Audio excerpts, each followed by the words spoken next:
जय श्री राम। कैसे हैं आदरणीय मित्रों आप? मैं लक्ष्मीपुत्र डॉक्टर कुमार गणेश जयपुर बीकानेर से प्रणाम। उपस्थित हूँ आपके साथ, आपके सामने इस वीडियो का किस्सा लेकर, और ये किस्सा अपने साथ में एक वैधानिक चेतावनी भी लाता है। मतलब इस स्क्रीन पर लिखा हुआ तो नहीं है, लेकिन यूँ समझ लीजिए कि मैं इस किस्से में बराबर एक बात कहता रहूँगा कि जुआ और शराब व्यक्ति के लिए हानिकारक है। ये उसे बर्बाद कर सकते हैं। इसलिए जुए और शराब से व्यक्ति बचकर रहे। ये आप समझ लीजिए एक तरह की घोषणा है, जो इस वीडियो में पूरे कथानक में साथ-साथ चलती रहेगी। मित्रों, मैं कुछ फ़िल्मों के नाम लूँ? नहीं, ऐसा करता हूँ, नाम फ़िल्मों के नहीं, मैं कुछ अभिनेताओं के नाम लेता हूँ, जैसे पंकज त्रिपाठी, मिर्ज़ापुर वाले। तो वैसे उन्होंने और भी बहुत अच्छे काम किए, अच्छे रोल के, लेकिन वैसे मान लीजिए याद करने के लिए, जो कम जानते हैं उनके लिए, सहज अभिनय। एक कहावत है, सहज पके सो मीठा। केलों के लिए कहा जाता है, ये केले गोदाम में भर लेते हैं, फिर इन पर केमिकल छिड़कते हैं और इन्हें जल्दी पका लेते हैं। हिंदी सिनेमा में ज़्यादा अवसर नहीं मिला, लेकिन दक्षिण भारतीय सिनेमा में, नाम नहीं लूँगा मैं, अ, एक लड़की, कम उम्र की लड़की पहुँची और उसके लिए ये कहा जाता है, अच्छा, कम उम्र में उसकी माँ ने उसे हार्मोन के इंजेक्शन देने शुरू किए, जिससे वो कच्ची उम्र की लड़की बड़ी, शरीर में भरी-भरी, बड़ी दिखने लगे और उसे फ़िल्में मिल जाए, और उसने ऐसे ही किया। माँ ने उसे हार्मोन के इंजेक्शन दिए और वो भरी-भरी बड़ी दिखने लगी। क्षमा कीजिएगा शब्दों के, लेकिन सही शब्द यही है। और कम उम्र में भी वो बड़ी हीरोइन जितने शरीर वाली दिखने लगी और उसको फ़िल्में मिल गईं, और आज भी वो दक्षिण भारतीय फ़िल्मों में काम करती हैं। तो लेकिन वो, जैसे फल का उदाहरण दिया, सहज पके सो मीठा, सहज अभिनय, के मेनन कितने सहज अभिनेता, जयदीप अहलावत कितने सहज अभिनेता, मनोज वाजपेयी बड़े सहज अभिनेता है ना? तो क्या आप जानते हैं कि संजीव कुमार इस परंपरा के सबसे बड़े स्टार सहज अभिनय के? अब आप कहेंगे कि हाँ भाई जानते हैं, क्यों नहीं जानते हम कि संजीव कुमार सहज अभिनेताओं में इस पीढ़ी के सबसे बड़े हैं, जानते हम। अच्छा, तो क्या आप ये भी जानते हैं कि हिंदी फिल्मों के सबसे पहले सहज अभिनेता कौन थे? जानते हैं? अटक गई ना गाड़ी अब, अटक गई, पता था मुझे अटकेगी। आप में से अधिकतर की गाड़ी अटक गई। हाँ, हिंदी सिनेमा का पहला सबसे सहज, यानी कि स्वाभाविक, सहज से मेरा तात्पर्य है स्वाभाविक अभिनेता। और मैंने एक वीडियो बनाया था उनके बारे में, आपको याद होगा कि जवाहरलाल नेहरू के इस अभिनेता ने होश उड़ा दिए थे, याद है? उस वीडियो का सही सही शीर्षक जो है, चलिए मैं आपको वो भी बता दूं। सही सही, इस अभिनेता ने जवाहरलाल नेहरू के फ्यूज उड़ा दिए। कौन थे वे? मोतीलाल। हाँ, मोतीलाल हिंदी सिनेमा, हिंदी फिल्मोद्योग के सबसे पहले स्वाभाविक अभिनेता माने जाते हैं। दिलीप कुमार नहीं। दिलीप कुमार ने तो ताजिंदगी मर्लिन ब्रांडो की नकल की, लेकिन मोतीलाल थे। अच्छा, मोतीलाल के वक्त में एक और अभिनेता हुआ करते थे, वो भी बड़े प्यारे थे, नाम था चंद्रमोहन। तो मोतीलाल जो है ना, अब मोतीलाल की फिल्में देखिए आप, जागीरदार, होली, ससुराल, दोस्त, एक थी लड़की, और मिस्टर संपत। मिस्टर संपत तो इनका भाई वो जो किरदार है बहुत प्रसिद्ध हुआ। ये अभी एक चल रहा है ना, ये बच्चों के कार्टून में भी है, वो आदमी खुद भी है, मिस्टर बीन्स, है ना? इतना मिस्टर संपत चला था वो किरदार, देवदास, पैगाम। अब आप कहेंगे पैगाम फ़िल्म तो वो कौन-सी जिसके थप्पड़ कांड के लगभग 30-35 साल तक बाद में राजकुमार और दिलीप कुमार ने साथ में काम नहीं किया था। मन्ना डे साहब की आवाज़ में शीर्षक गीत था, इंसान का इंसान से हो भाईचारा, यही पैगाम हमारा, है ना? उस फ़िल्म में मोतीलाल थे। हाँ, तो लीडर दिलीप कुमार, वैजयंतीमाला वाली लीडर, वक़्त फ़िल्म जो हिंदुस्तान की देखा जाए तो सही मायनों में सबसे बड़ी, सबसे पहली multi starrer film, Yash Chopra के निर्देशन वाली ये। चंद्रमोहन की बात आई। अब देखिए चंद्रमोहन जो है ना, ये इनकी फ़िल्मों के नाम सुनिए, धर्मात्मा, अब आपको फ़िरोज़ खान की धर्मात्मा याद आ रही होगी।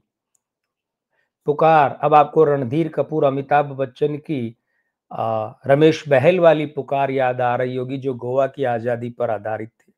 भरोसा, रोटी, अब आपको मनमोहन देसाई की राजेश खन्ना और मुमताज वाली रोटी याद आ रही होगी। नौकर, हुमायूं, शालीमार, शहीद, मुगले आजम भी। अब आप दिमाग पे जोर डालेंगे और कहेंगे कि भाई मुगले आजम और चंद्रमोहन, तो मैं इस बात को यहीं छोड़ के अब पहले वो बात बताऊंगा जो इसके केंद्र में है। देखिए क्या हुआ कि एक बार की बात है, किस्से और कहानियां ऐसे शुरू करते हैं ना, एक बार की बात है, मोतीलाल और चंद्रमोहन दोनों गाड़ी में अपनी कार में जा रहे थे कहीं, इकट्ठे जा रहे थे। जाते जाते वो एक गली में घुसे, उस गली में घुसने के बाद एक बिल्डिंग के नीचे खड़े हो गए, और बिल्डिंग के नीचे खड़े होने के बाद में मोतीलाल ने चंद्रमोहन से कहा, तुम रुको मैं अभी आया, तुम रुको मैं अभी आया। मोतीलाल ऊपर गए, 10 मिनट चंद्रमोहन ने इंतजार किया, 10 मिनट बाद मोतीलाल नीचे आए और बैठे गाड़ी में रवाना हुए। चंद्रमोहन ने कहा, क्या यार 10 मिनट लगा दिए? तो जो मोतीलाल का जवाब था वो इस वीडियो का टाइटल है।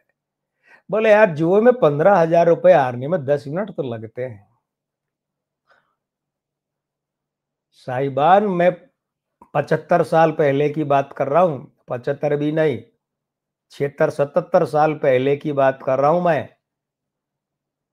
15,000 रुपए कितनी बड़ी कीमत होती थी उनकी, कितनी बड़ी रकम होती थी वो 10 मिनट में हार गए जुए में। बस मित्र गाड़ी में नीचे बिल्डिंग के नीचे इंतजार कर रहा है, मोतीलाल ऊपर गए, जुआ खेला, 10 मिनट में 15,000 हारे, नीचे आए, गाड़ी में बैठे रवाना। आप सोचिए मोतीलाल कितना कमाते थे। चंद्रमोहन भी खूब कमाते थे। मोतीलाल को 1955 में देवदास के लिए सहायक अभिनेता का 57 में पुरस्कार मिला। 55 में फिल्म आई थी लेकिन वो पुरस्कार 57 में मिला। 1961 में परख के लिए सहायक अभिनेता का पुरस्कार मिला। 1956 में एक पुरस्कार मिला था, अभी मैं उसका जिक्र दूसरे तरीके से करूंगा। इन्होंने एक फिल्म बनाई जो इनके जीवित रहते रिलीज नहीं हुई, छोटी छोटी बातें। वो गाना याद है आपको, न जाने क्यों, सलील चौधरी के निर्देशन में, संगीत निर्देशन में, न जाने क्यों होता है यूं जिंदगी के साथ, किसी के जाने के बाद। याद आया? न जाने क्यों होता है यूं किसी के जाने के बाद, आए उसकी छोटी छोटी सी बात याद आती। एक गाना फिल्म में बाद में डाला गया था। मोतीलाल का फिल्म निर्माण लगभग पूरी हो गई थी, उसके बाद रिलीज से पहले देहांत हो गया था। फिर ये फिल्म बनाकर कंप्लीट करके उसको फिनिशिंग टच देकर, अंतिम स्पर्श देकर रिलीज की गई। तो इस फिल्म के लिए राष्ट्रीय पुरस्कार 2 मिले, फिल्म सर्वश्रेष्ठ फिल्म और सर्वश्रेष्ठ कथा। लेकिन मोतीलाल जा चुके थे। मोतीलाल का राज कपूर से बहुत गहरा रिश्ता था। कैसे? वो ऐसे कि राज कपूर साहब की नरगिस के साथ एक आखिरी फ़िल्म थी। उसके बाद इन दोनों का संबंध खत्म हो गया, इन्होंने कभी फ़िल्म नहीं की साथ। वो फ़िल्म थी शंभू मित्रा और अमित मित्रा की जो फ़िल्म थी जागते रहो। ठीक है? ये दोनों उसके निर्देशक थे। जागते रहो फ़िल्म पूरी साइलेंट मूवी होती है, अंत को छोड़कर। उसमें 2 गाने होते हैं। एक गाना होता है जो भोर में होता है, नरगिस पानी पिलाती है प्यासे राज कपूर को, जागो मोहन प्यारे। और एक गाना और होता है, ज़िंदगी ख्वाब है, ख्वाब में झूठ है क्या और भला सच है क्या, सब सच है। मुकेश जी ने ये गाना गाया था। ये गाना मोतीलाल जी पर फ़िल्माया गया था। ये राज कपूर और मोतीलाल का गहरा संबंध।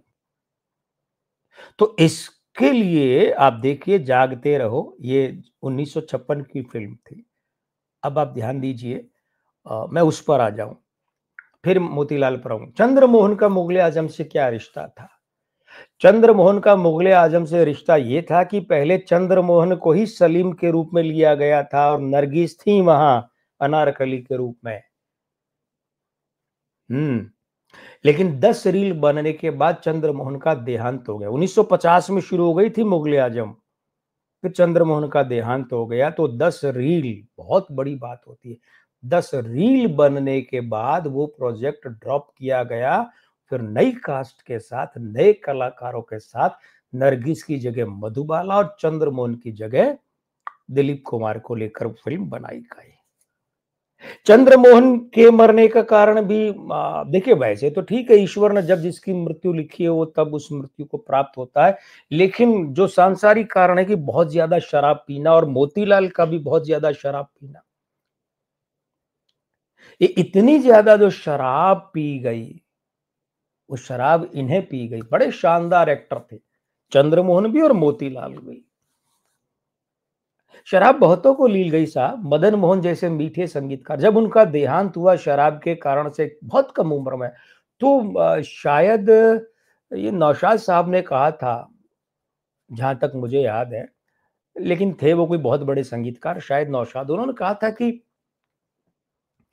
मदन मोहन का तो संगीत ही इतना नशीला था कि उन्हें दारू पीने की क्या ज़रूरत पड़ गई। लेकिन इतना ज़्यादा पिया कि जीवन ही चला गया। तो मोतीलाल एक ऐसे अभिनेता थे, सहज स्वाभाविक अभिनेता, शराब लील गई साहब उन्हें। लेकिन कमाल की बात है, अभिनेता कमाल के थे। जुए की लत बुरी थी, शराब की लत कुंदन लाल सहगल को लील गई साहब। केएल सहगल का युग हुआ करता था हिंदी सिनेमा और हिंदी सिनेमा के संगीत में, वो लील गई उन्हें। शराब ने बहुतों को लीला। इस अंगूर की बेटी ने ईश्वर के कई बेटों को बेटियों को बर्बाद किया। मीना कुमारी को लील गई ये शराब। मीना कुमारी की मौत पर तो कहा था नरगिस ने, मीना मौत मुबारक हो। मौत की मुबारकबाद दी क्योंकि वो मुक्त हो गई, इतना भुगत रही थी। खैर मोतीलाल जैसे नायाब हीरे को, नायाब शाहकार को, नायाब अभिनेता को प्रणाम करते हैं, उनकी मधुर स्मृतियों को नमन करते हैं। मैं भी करता हूँ, आप भी करते हैं, हम दोनों करते हैं। और हाँ, चैनल सब्सक्राइब कर लीजिएगा, वीडियो लाइक भी कर लीजिए, आगे बढ़ाइए, मित्रों को देखिए, दिखवाइए, वायरल कीजिए और मैं ये वादा करता हूँ कि हाज़िर होता हूँ अगला किस्सा लेकर अगले एपिसोड में, अगली बार आपके सामने। मैं लक्ष्मीपुत्र डॉक्टर कुमार गणेश जयपुर बीकानेर से अब चाहता हूँ विदा। जय श्री राम, प्रणाम।